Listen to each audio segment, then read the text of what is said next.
mentioned many a time throughout this weekend. Yesterday, the 26th of April, marked 40 years since the Chernobyl disaster, an event that demonstrated how the effects of nuclear incidents can extend far beyond borders and generations. It is a reminder of the importance of transparency, preparedness, and the shared responsibility that underpins global security, safety, architecture. Now, thank you for your attention, and I would like to turn to our first speaker so we can get all of our distinguished panel to speak today. For his first remarks, I would like to turn to His Excellency Oleksandr Mishchenko, Deputy Minister for Foreign Affairs of Ukraine. Yes, thanks a lot. Your Excellency, distinguished colleagues, ladies and gentlemen, first of all, I would like to express our sincere gratitude to the co-sponsor of today's event, Norway, Sweden, Finland, United Kingdom, Lithuania, for their strong partnership and support. You know, Ukraine stayed now very successfully against attack of Russia because three pillars. First of all, heroism and professionalism of Ukrainian army. Second, resilience of Ukrainian peaceful population. And third, international support of Ukraine. This third support first two. That's why we all time reiterated about the importance of solidarity of international community in case of fighting with Russian aggression. I'm also pleased to be joined by distinguished colleagues whose presence show a high level attention and shared commitment to adhering urgent nuclear safety and security challenges in Ukraine amid ongoing Russian aggression. This event takes place at a moment as we commemorate the 40th anniversary of the Chernobyl disaster, a reminder that nuclear safety must never be underestimated. Today, however, these lessons are being tested again, not by accident, but by deliberate action of the aggressor state, the Russian Federation. Putin regime tried to back us in Middle Ages. You can see he tried to impose, instead of rule of law, by law of force. We are deeply concerned by the Russian deliberate drone strike of 14 February 2025, which damages the new safe confinement, a structure essential for containing radioactive materials. Such actions are unacceptable, undermine the status of international efforts, and poses a nuclear risk for beyond Ukraine. Ukraine continues to ensure the safe management of spent nuclear fuel and radioactive waste despite ongoing Russian attack.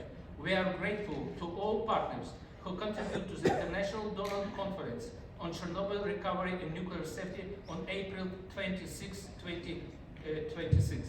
This commitment sends a strong signal of international solidarity with Ukraine, suffering from the Russians' criminal war. Russia's continued attack on Ukraine's energy infrastructure poses a great risk to the safe operation of nuclear facilities.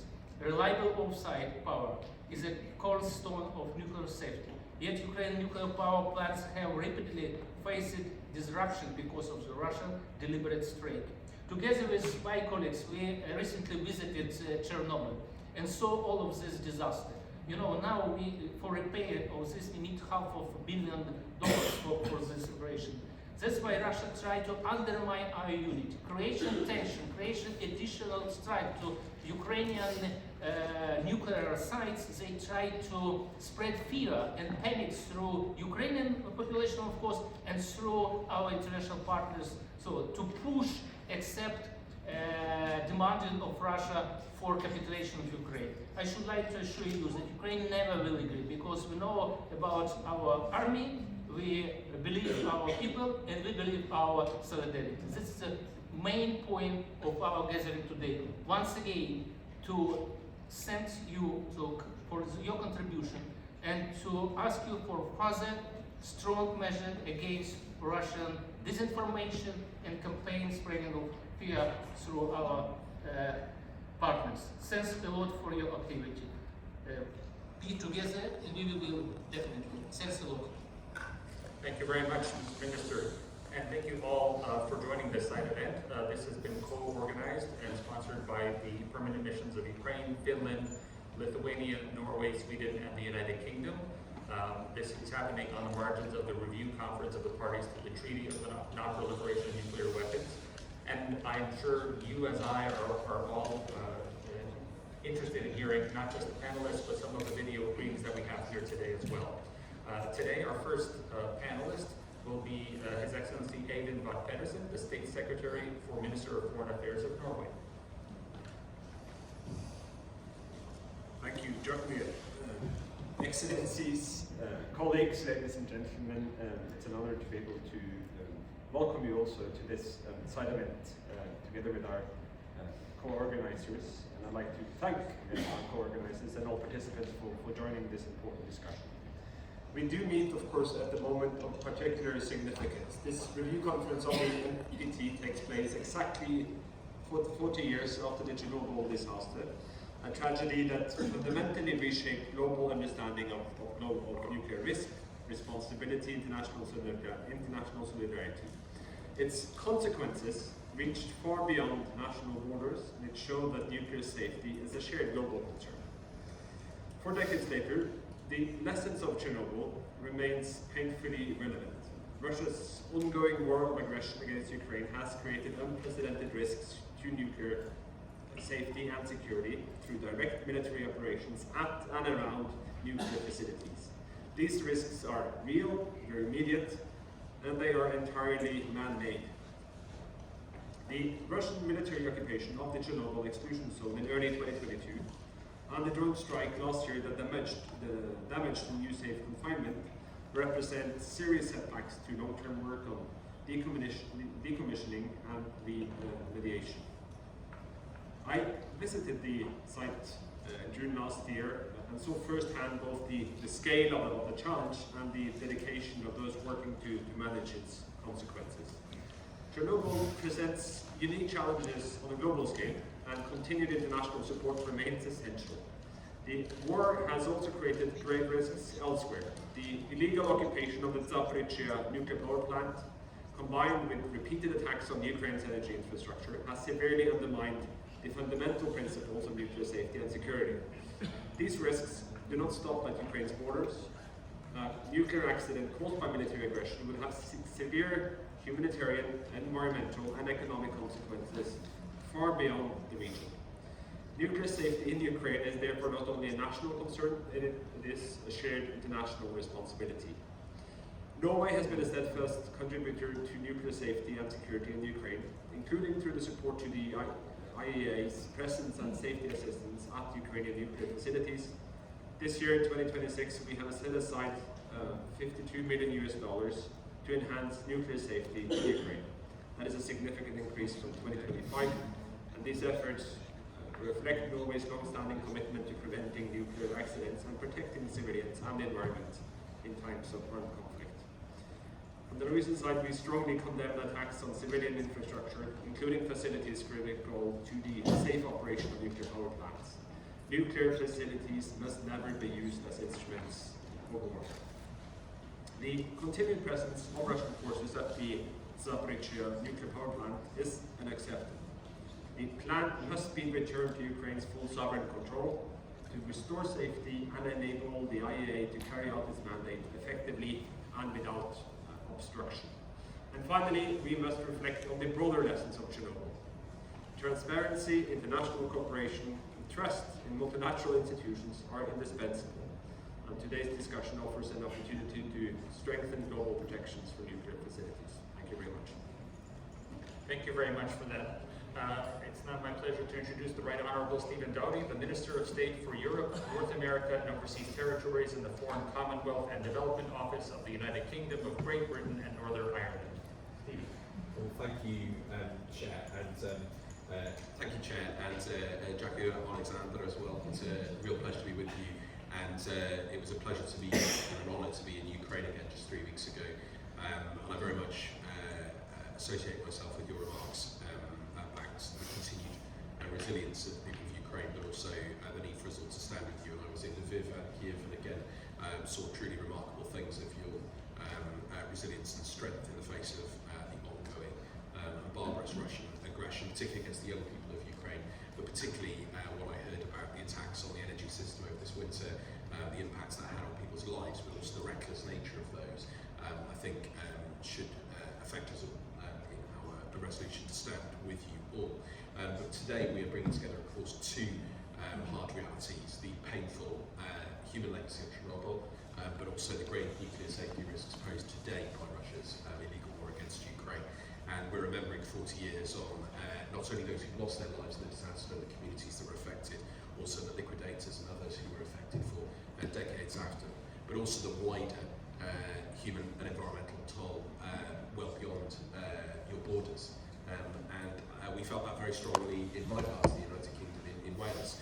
Believe it or not, it was only in 2012 that restrictions were lifted on hundreds of farms across North Wales, upland areas that were affected by fallout from the disaster, cesium-137 that had been carried in the winds, and because of the acidic soils in North Wales had affected farms there, and that devastated livelihoods and communities for generations.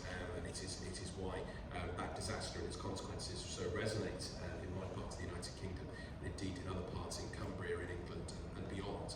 And I think that's why it's crucial we look at how the lessons from that disaster have also strengthened safety standards, emergency preparedness and international cooperation around nuclear safety, because it has to be a shared international responsibility, and particularly important as we meet here at the United Nations to discuss these issues this week. But in marking that anniversary of what we have learned since, we cannot ignore how immediate and real the risks have become again, because we see Russia continue to jeopardise Ukraine's nuclear safety and security with dangerous, irresponsible and utterly unacceptable behaviour, including of course by the occupation of the Zaporizhia plant and those reckless attacks against the energy system. And again, Russia is treating nuclear safety for all of us as some sort of acceptable collateral damage in this war. Well, that cannot be acceptable to any of us, and we cannot risk another disaster in this conflict.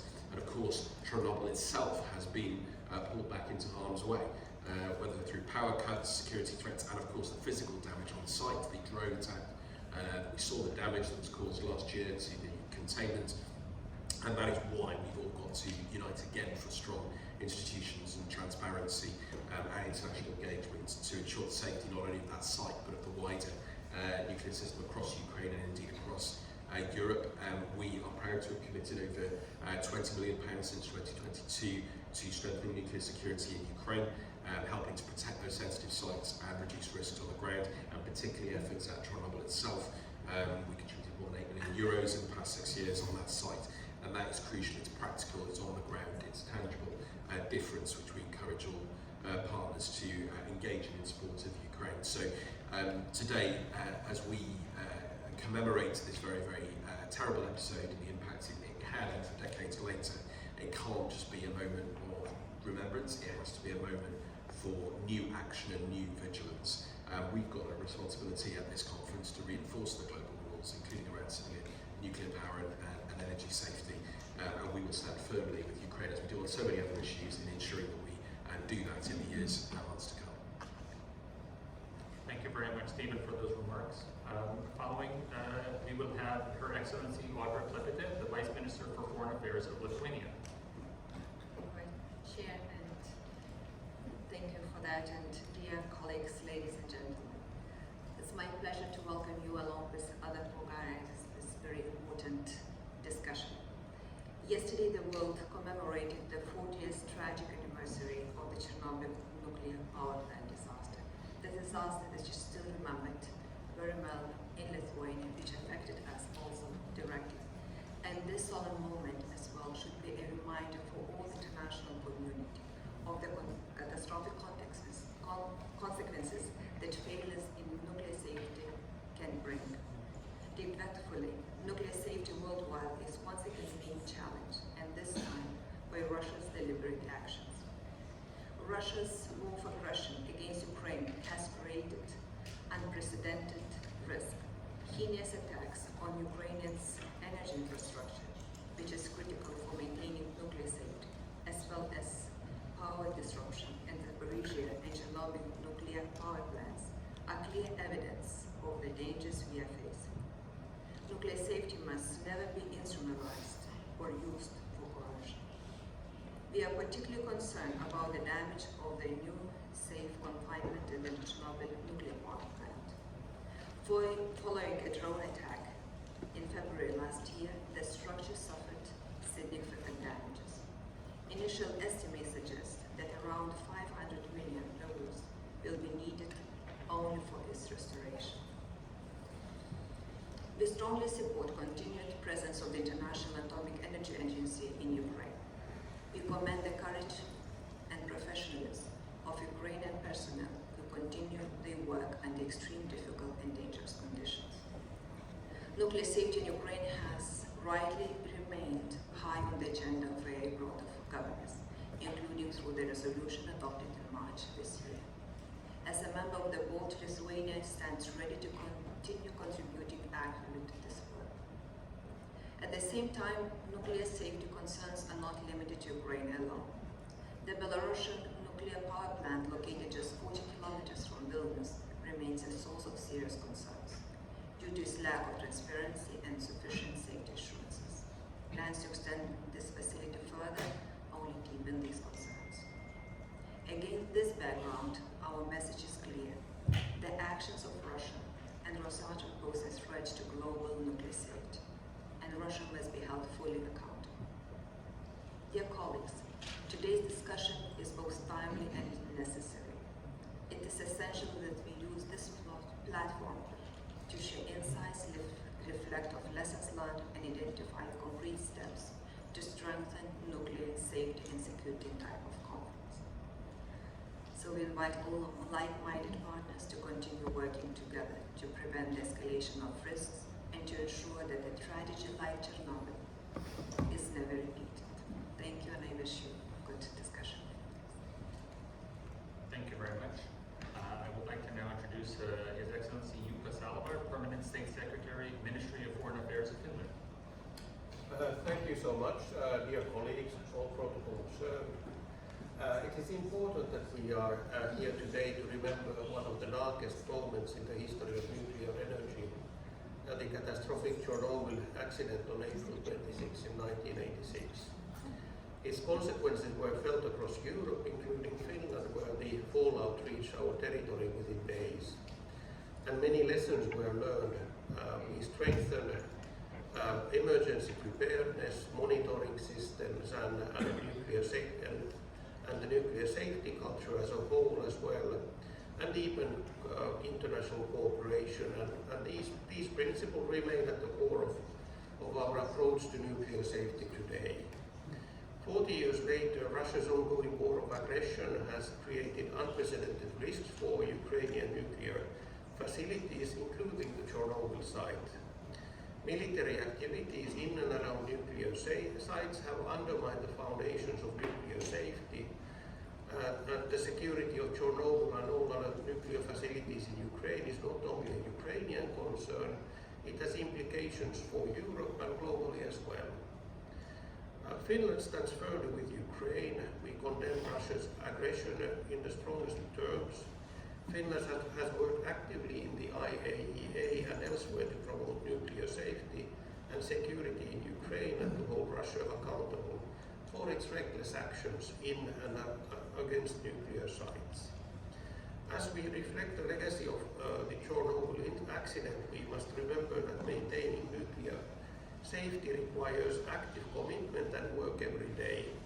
We hope that this side event reminds us that nuclear safety is a shared obligation. It requires stable conditions, respect for international norms, and a collective determination to ensure that such a disaster never happens again. Thank you. Thank you very much. And on our panel, I would like to have Mr. Johannes Holmlund, Deputy Director General for Disarmament and Non-Proliferation at the Swedish Ministry of Foreign Affairs, as our final panelist on this dais. Thank you very much, Chair. Thank you, Ministers. Thanks for organizing this and for giving me a chance to give a few remarks, which I can perhaps not. I've been very clear in your messages, Ministers, and I can't add, but I can underline.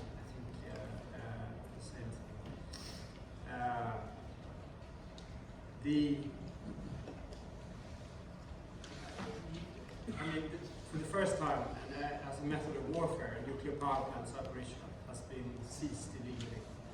And Russia's war of aggression poses very serious challenges and risks to nuclear safety and security. The presence of military personnel and placement of military equipment within the plant, lack of licensed personnel, interrupted power supplies, and lack of proper repair and maintenance as examples of that. And as you have underlined, today's or this time of year is also now 40 years after the Chernobyl disaster, and now nuclear safety is at risk once again. Numerous incidents have occurred, such as Russia's attack on the new safe confinement at Chernobyl. I of course want to express Sweden's support and gratitude to Ukrainian staff and IAEA inspectors at Zaporizhzhia, working under severe psychological and physical pressure. The only sustainable way to end this perilous situation is for Russia to implement the resolutions of the UN General Assembly, the IAEA General Conference, and the board, return full control of Ukraine's nuclear facility to the competent Ukrainian authorities. Ukraine is currently the largest cooperation country in Swedish development assistance. A part of this is very close collaboration between the Swedish Radiation Safety Authority and Ukrainian counterparts, dating back to 2005 and today more intense than ever. Bilateral agreements have laid the groundwork for efficient implementation of projects and activities, and over time cooperation has been strengthened, deepened and broadened through Nordic, European and global partnerships. And support for Ukraine's freedom and sovereignty remains Sweden's foremost foreign policy priority. Thank you. Thank you very much. I would like to thank our partners from Finland, Lithuania, Norway, Sweden, and the United Kingdom, as well as our friends, Ambassador Melnik and Minister Nishiko from Ukraine, for this first part of the session. We will move on to video briefings now, so your attention will be to the screens. I would also inform all of you that we will have a Q&A session at the end, and if there's any mission or delegation that'd like to intercede with an intervention at the end, please raise your hand for our Ukrainian delegation in the corner there so they can put your list together. On to the first video briefing. This is by Mr. Oleksiy Budik, the Deputy Chairman of the State Agency of Ukraine on Exclusion Zone Management. Ukraine is facing unprecedented challenges in nuclear and radiation safety. This is by the underlying laws of the Russian war against Ukraine. The occurring of the Chornobyl disaster in 2022 clearly demonstrates how renewable nuclear facilities are in the context of nuclear action.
have our next video briefing.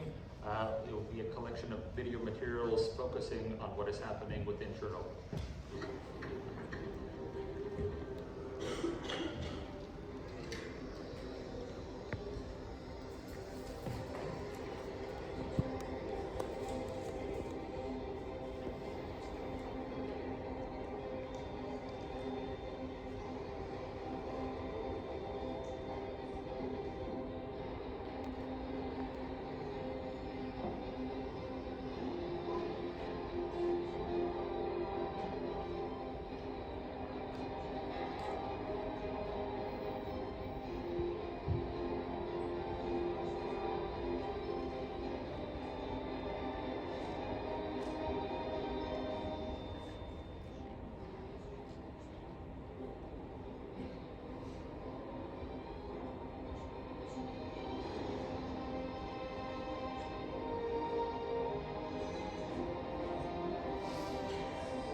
Thank you for your attention. A reminder to all of the drone strikes referenced earlier on the panel today.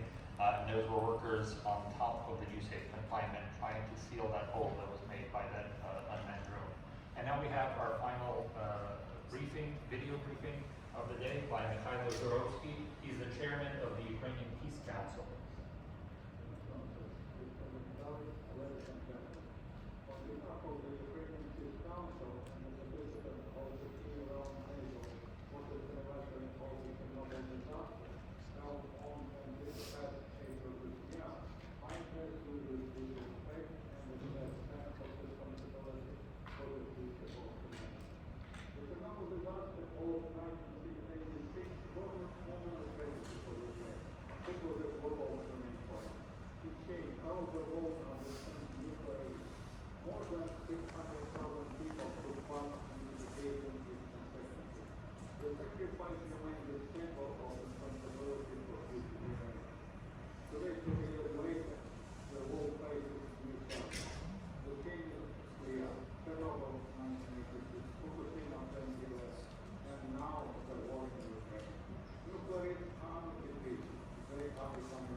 Earlier, we will have an opportunity now for some interventions, some questions if there are those who are interested. I would like to first turn to a friend of ours in the audience, a distinguished representative from the International Atomic Agency.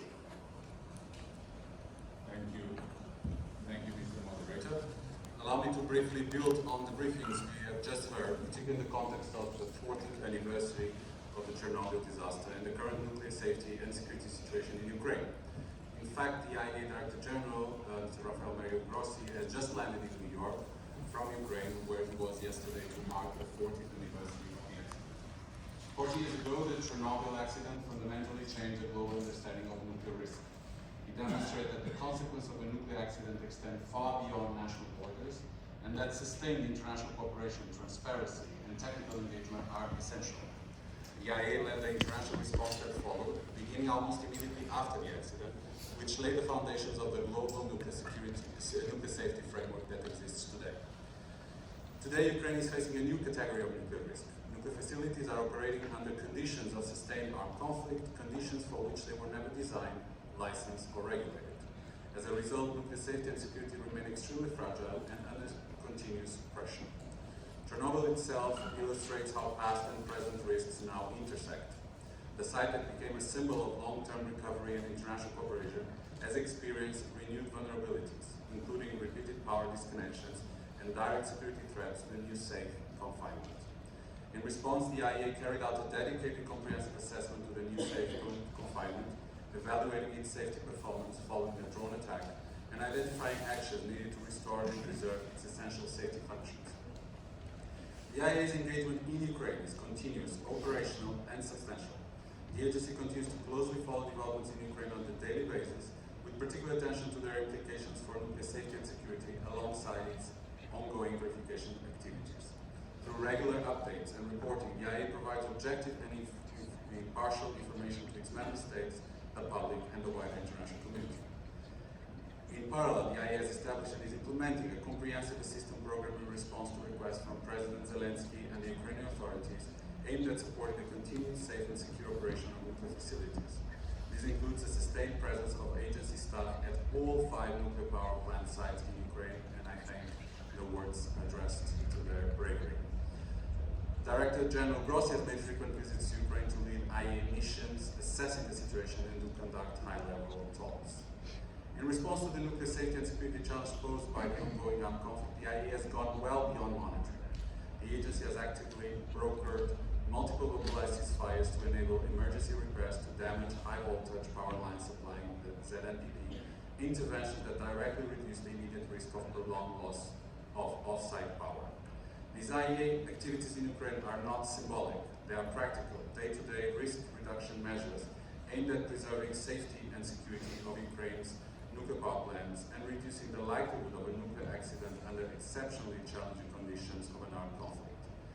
Since establishing continued presence at all Ukraine's nuclear power plants, more than 3 years ago, over 175 IAEA staff members have been deployed, accounting for more than 570 persons' months of work assessing nuclear safety and security conditions on the ground and assisting Ukraine. Equipment valued at over 25 million euros has been delivered since the start of the conflict, and I thank all the member states that have contributed to it. As we mark the 40th anniversary of the accident here at the NPT Review Conference, the central lesson remains clear. Nuclear safety and security require constant vigilance and sustained international cooperation. Nuclear power plants should never be targeted, and we should take all necessary steps to ensure nuclear safety and security, whatever the circumstances. 40 years ago, we saw the consequence of an accident that went far beyond design assumptions and worst-case scenarios ever considered. Let us work together to ensure that this never happens again. Thank you. Thank you very much. Our thanks to the IAEA. If there are other interventions, if they could, a hand could be raised. We do have other side events to get to as well, I understand. In which case, I go ahead to closing remarks. It is very fitting that we are gathered on April 27th. April 26th, we have heard, is the anniversary of the date of the tragedy.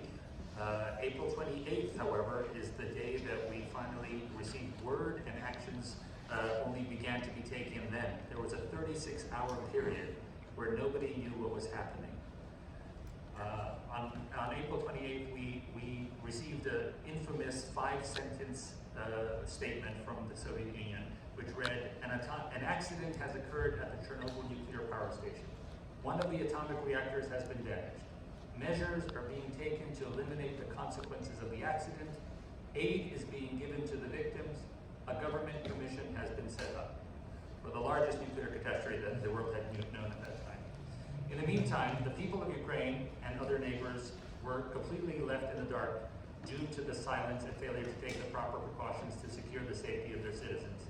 Evacuations of the immediate area surrounding Chernobyl were not even initiated by the authorities until 36 hours following the initial explosion.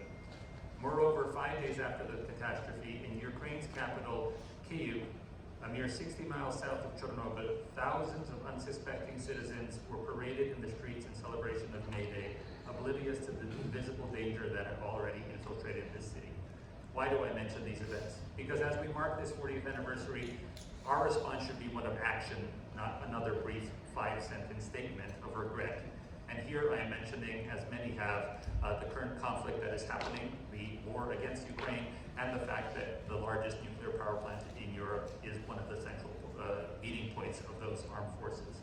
So let us instead bring new life into this space riddled with loss by choosing vigilance, responsibility, and collective resolve.